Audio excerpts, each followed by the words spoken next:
सुबह से घर की इतनी सफाई की है कि अब तो खाना बनाने की हिम्मत नहीं हो रही है। सोच रही हूँ कि आज कल्लू हलवाई से ही सबके लिए समोसे मंगवा दूं। मैं भी आज ढाबे से ही सबके लिए रात का खाना मंगवाऊंगी। छठ पूजा की सफाई ने तो हम सबको नानी याद दिला दी। वैसे तुम लोगों ने छठ पूजा के लिए सामान खरीदा या नहीं? अभी कहाँ, आज ही तो छठ पूजा की सफाई खत्म हुई है। मैं सोच रही हूँ वो जो हमारे गांव के पास बाजार लगता है ना, वहीं से जाकर एक बार में ही छठ पूजा का सारा सामान ले आऊं। मैं भी यही सोच रही थी। चलो कल हम सब साथ में ही छठ पूजा का सामान लेने चलेंगे। दिवाली का त्योहार खत्म हो चुका था और अब उस त्योहार की बारी थी जिसका साल भर से न जाने कितने सैकड़ों लोग इंतजार करते हैं। मैं बात कर रहा हूँ छठ पूजा की। शहर में तो हमने छठ पूजा बनाते हुए कई बार लोगों को देखा है, लेकिन आज हम गांव की छठ पूजा देखेंगे।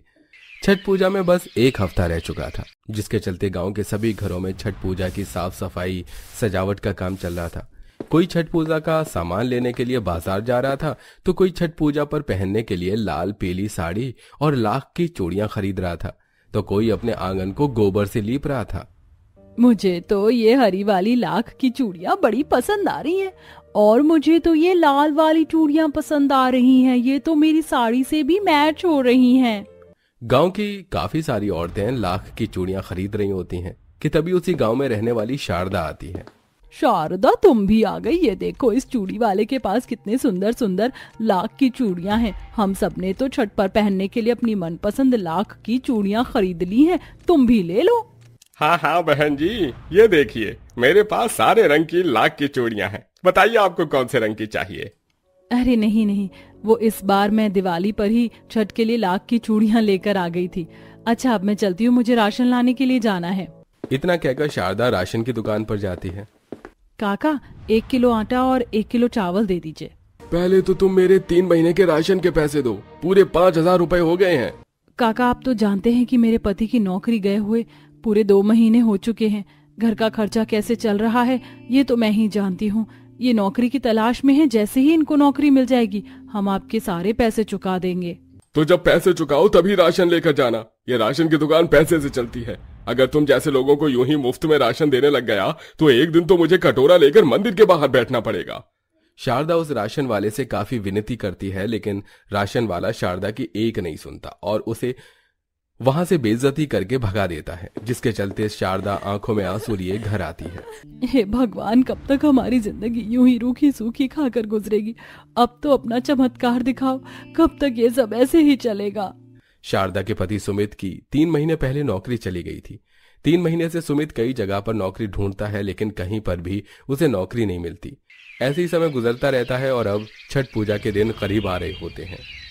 ये देखो मेरे पति ने मुझे इस बार छठ के लिए कितनी सुंदर साड़ी दिलाई है। पता है पूरे 5,000 रुपए की है।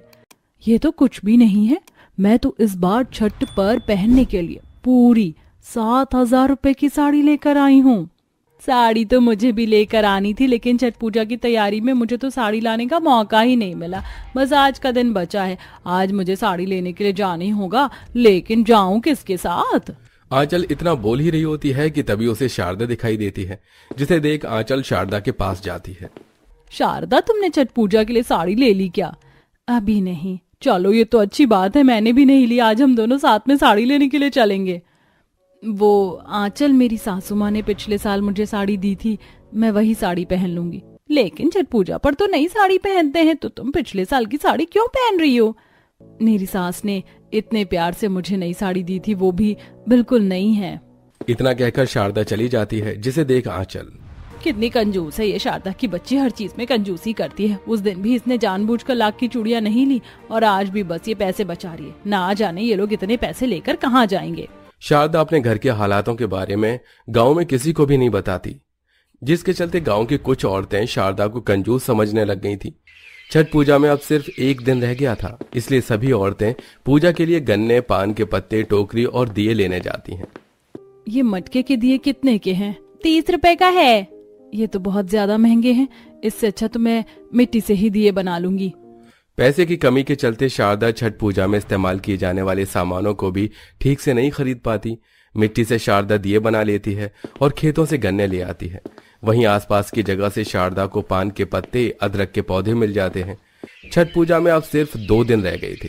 जिसके चलते गांव की औरतें साथ में बैठकर ठेकुआ और खाजा बनाने का प्लान बनाती हैं।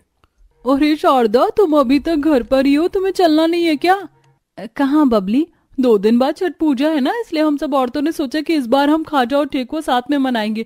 तुम भी सामान लेकर बरगद के पेड़ के नीचे आ जाना। इतना कहकर बबली वहां से चली जाती है। बबली की बातें सुन शारदा काफी ज्यादा टेंशन में आ जाती है कि तभी शारदा का पति सुमित आता है। अरे क्या हुआ शारदा, तुम इतनी परेशान क्यों हो? सब ठीक तो है ना? 2 दिन बाद छठ पूजा है और गांव की औरतें साथ में खाजा और ठेकुआ बना रही हैं। मुझे भी उन लोगों ने बुलाया है, लेकिन खाजा और ठेकुआ बनाने के लिए मेरे पास तो सामान ही नहीं है। तो क्या हुआ, घर में जो राशन रखा है तुम उससे ठेकुआ और खाजा बना लो।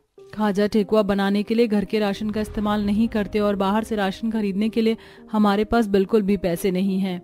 शारदा राशन को लेकर इतना बोल ही रही होती है कि तभी शारदा को कुछ याद आता है। वो जल्दी से चौका के पास जाकर एक डिब्बा उठाती है और उसे खोलती है। उस डिब्बे के अंदर गेहूं के कुछ दाने रखे होते हैं। अगर गेहूं के दाने मैं बाहर पिसवाने गई तो 50 रुपए लग ही जाएंगे। एक काम करती हूँ, इन्हें घर में ही पीस लेती हूँ। चक्की की मदद से शारदा उन गेहूं के दानों को अच्छे से पीस लेती है। गेहूं के दाने थोड़े से ही थे, इसलिए आटा भी थोड़ा ही बनता है, जिसे लेकर शारदा सभी औरतों के पास जाती है, ठेकुआ और खाजा बनाने लगती है। ये क्या शारदा, तुम ठेकुआ और खाजा बनाने के लिए इतना थोड़ा सा आटा लेकर आई हो? मेरे घर में लोग ही कितने हैं, मैं और मेरे पति, इसलिए हमारे लिए तो इतना ही काफी है। शारदा, कंजूसी की भी हद होती है। क्या तुम पैसा अपनी छाती पर रखकर लेकर जाओगी क्या? ये खाजा ठेकुआ सिर्फ हम अपने घर के लिए नहीं बल्कि आस पड़ोस के लिए भी बनाते हैं। कंजूस से कंजूस देखे, लेकिन तुम जैसा नहीं देखा। माया की ऐसी बातें सुन शारदा को बहुत दुख होता है, लेकिन वो चाहकर भी माया को अपने घर की हालातों के बारे में नहीं बता सकती थी। ऐसे 2 दिन गुजरते हैं और आज छठ पूजा का दिन होता है। गांव की सभी औरतें नई साड़ी, लाख की चूड़ियां, 16 श्रृंगार करके तैयार हो जाती हैं और छठ पूजा का सारा सामान लेकर छठ बनाने के लिए घाट पर जा रही होती हैं। लेकिन वहीं शारदा काफी ज्यादा परेशान होती है। जैसे तैसे करके पूजा के सामान का इंतजाम तो कर दिया, लेकिन ये 5 तरह के फलों को मैं कहाँ से लेकर आऊं? छठी मैया, क्यों मुझे छठ के व्रत को रखने में इस बार इतनी सारी परेशानियों का सामना करना पड़ रहा है? ये कहते हुए शारदा रोने लगती है। वहीं दूसरी तरफ, अरे चलिए सब, वरना घाट पर भीड़ जमा हो जाएगी। तुम सब तो आ गई, लेकिन ये शारदा कहाँ रह गई? पता नहीं अम्मा, मुझे तो लग रहा है कि वो तो घाट पर भी नहीं आएगी पूजा के लिए। देखा नहीं आपने कुछ दिनों से वो कितनी कंजूसी करी? मेरा तो अब उससे बात करने का भी मन नहीं कर रहा। सभी औरतों की बात सुन वो बूढ़ी अम्मा सीधा शारदा के घर पर जाती है और देखती है कि शारदा फूट फूट कर रो रही है। अरे शारदा बिटिया, क्या हुआ तुझे? तू ऐसे रो क्यों रही है? सब ठीक तो है ना? अपनी माँ की उम्र जैसी अम्मा के पूछने पर शारदा उसे सारी बात बताती है, जिसे सुन अम्मा को भी काफी बुरा लगता है और वो बाहर आकर सभी औरतों को शारदा के घर के हालातों के बारे में बताती है। ये हमसे क्या हो गया? वो बेचारी इतने महीनों से परेशान थी और हम उसे कंजूस कंजूस कहकर ताने देते थे। हमें उसकी मदद करनी चाहिए, वरना छठी मैया हमसे नाराज होंगी। सभी औरतें अपने अपने घर जाती हैं। कोई छठ पूजा के लिए फल इकट्ठा करता है, तो कोई अपने घर से ढेर सारा खाजा ठेकुआ लेकर आता है, तो कोई अपने घर से चूड़ी और नई साड़ी लेकर आता है। सभी औरतें छठ पूजा के लिए सारा सामान इकट्ठा कर सीधा शारदा के घर पहुंचती हैं। आप लोग यहाँ? शारदा, हम सभी आपस में लड़ती झगड़ती हैं, आए दिन हमारे बीच में कोई ना कोई नोकझोंक होती है, लेकिन इसका मतलब ये नहीं कि हम लोगों में से कोई मुसीबत में हो तो हम उसे ही छोड़ दें। अगर तुम हमें ये सब पहले ही बता देती, अभी हम सब इस वक्त घाट पर पूजा कर रहे होते। और नहीं तो क्या, ये देखो, तुम्हें जिन जिन सामानों की जरूरत थी वो सब तो हम लेकर आए हैं। चलो अब जल्दी से लाख की चूड़ी और नई साड़ी पहनकर तैयार हो जाओ, फिर हम सबको घाट पर भी तो जाना है। अपने पड़ोसियों की बात सुन शारदा की आंखों में खुशी के आंसू आ जाते हैं, जिसके बाद अब शारदा तैयार होती है और सभी के साथ घाट पर छठ पूजा के लिए जाती है। गांव हो या शहर, लेकिन जब कोई परेशानी से घिरा होता है तो सबसे पहले उसके पड़ोसी ही उसकी मदद करते हैं। आज इस गांव की छठ पूजा में शारदा अपनी आस पड़ोस की औरतों की मदद के चलते हंसी खुशी हर साल की तरह छठ पूजा मना पाती है और सुबह की पूजा और शाम की पूजा अपने गांव की औरतों के साथ श्रद्धा पूर्वक करती है। दोस्तों, आपको छठ पूजा गांव का अच्छा लगता है या शहर का? हमें कमेंट करके जरूर बताइएगा।